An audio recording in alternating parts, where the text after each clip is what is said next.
Na mimi siku ile nilikamatwa na nguvu ya Mungu namna hii. Nilienda mimi nilikamatiwa hapa.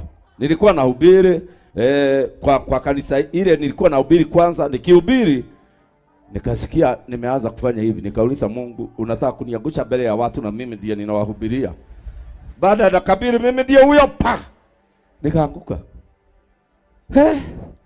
Nikalala hapo, nikasikia hata kanisa imewasha kusifu.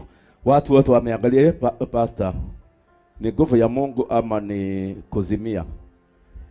Wakifikiria hivyo, nikasikia niko na nguvu kidogo. Nikaamka nikaambia watu, si kuzimia, Mungu ameshuka hapa sana. Nikawaita hapa mbele, nikaambia kujeni hapa mbele niwaombee, hata mimi nimesikia nguvu imeshuka nyingi. Wakati walikuja hapa mbele, nikawaombea. Sijui mambo iliendaje. Tuliamka baada ya saa moja, nikakuta nimelala juu yao. Sasa watu wengine karibu waniharibia kanisa, wanasema sasa hiyo kanisa ni kanisa ya saa ngapi? Na nilianguka mahali kuna wadada wengi, ndio ni mimi nilikuwa juu. Sasa karibu kama ingekuwa na social media siku hizo, Jumatatu ingekuwa ni mimi dunia mzima. Bahati mzuri hakukuwa hata na kamera.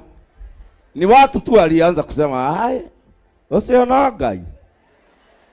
Hata makagwa na mundu akagwa iguru.